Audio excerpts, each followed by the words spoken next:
Just a question. Kung bibigyan mo ng grado, kung bibigyan mo ng numero, ang iyong buhay ngayon, 1 to 10, yung 10 bilang pinakamasaya, pinakamaganda, pinakamabuti, ano po ang bibigay niyong numero o grado sa iyong buhay ngayon?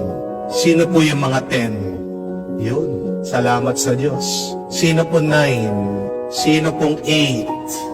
Sino pong 5? Ha? Yung iba yata 3. Meron po ba? 3, 2, 1, 0. Meron po? Bakit ko po tinatanong ito?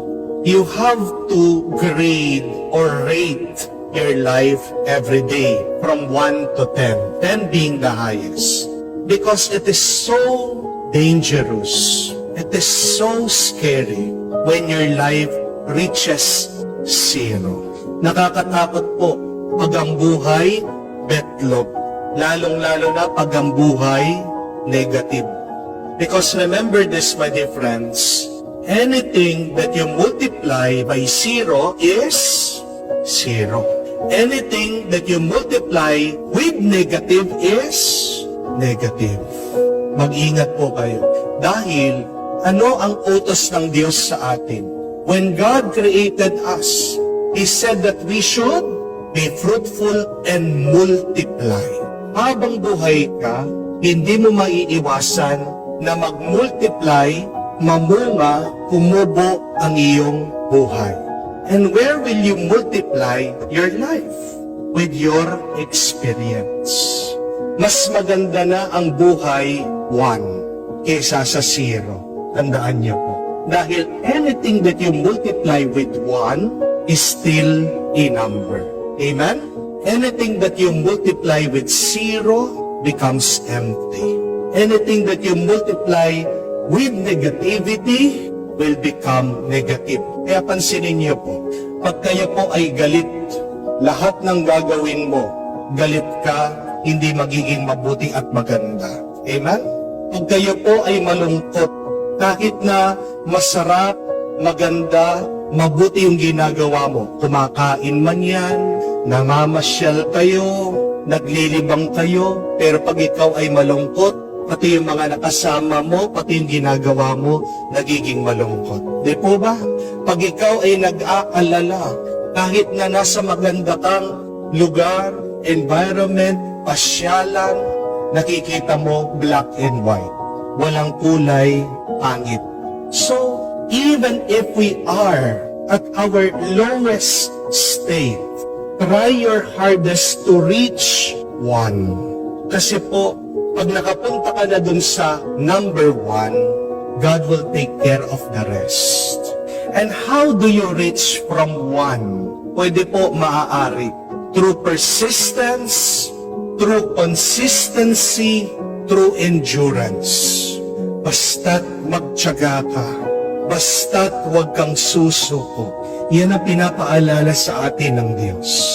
To never grow tired of praying, even if there is no result.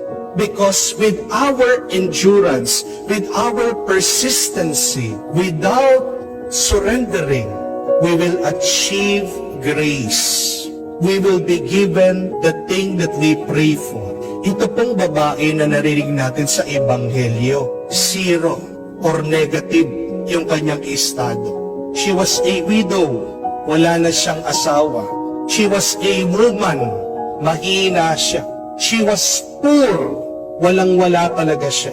She was one of the lowest of the low, the weakest of the weak. She had nothing. And yet, even though that she was negative or 0 in her life, she did not stop. She did not surrender. She persisted. She fought. Tingnan niyo po, yun lang yung kanyang magagawa. Yung hindi tumigil. Araw-araw, pinupuntahan niya yung judge, nakikiusap. So, it is a lesson to all of us. When you feel that you have nothing, when you feel that you have reached your rock bottom, you still have your persistence. You still have your endurance. You still have the spirit of not surrendering. At kung hindi ka titigil, hindi ka susuko, makakarating ka doon sa one. And anything that you multiply with one will become something good. Amen? And do not forget this, that even if you are in the negative or zero in your life, what should you do? Just believe in the one. At sino po yung the one? He is God. Amen? Because if we have the one in our life, what will happen to you? You will become 100% in your life. Hindi ba natin pinapasalamatan yun sa Diyos? Nasabi niya, hindi naman kayo kailangan magpagod sa kakadasal. Kasi ang Ama, alam niya lahat ng inyong pangangailangan. Kung nga yung mga masasamang tao nagkakaloob ng mabuti, yung pakayang ating Diyos Ama na mabuti, hindi niya pagkakaloob sa atin na mabilisan yung makakabuti sa atin. So trust God that God is doing something in your life. God is so merciful. God is so loving. And yet our problem is we do not see this in our life. Amen? The problem is we doubt. Nagdududa tayo. Please remove your doubt and believe in the one. May napakaganda pong quotation, sabi, that to eat is not a sin. Ang pagkain ay hindi kasalanan. The sin is eating without gratitude. That is from a Saint Anthony. Oo nga naman, hindi kasalanan yung kumakain ka ng kumakain. Ang tunay na kasalanan ay kumakain ka na ng kumakain na hindi nagpapasalamat. And I think that is also one definition of sin. Yun yung kasalanan na kailangan nating tandaan. Yung nabubuhay ka, umihinga ka, umiiral ka, nagtatrabaho ka, nakikinabang ka sa buhay na ito, na hindi man nagpapasalamat at nagpupuri sa Diyos. Thank God for this life. Praise God for the things that you receive. The things that you have now are for your greater good, even if you have problems in your life. Constantly praise and thank the Lord, and do not grow weary. The only thing that we can do to reach the one is to believe. Believe and do not stop.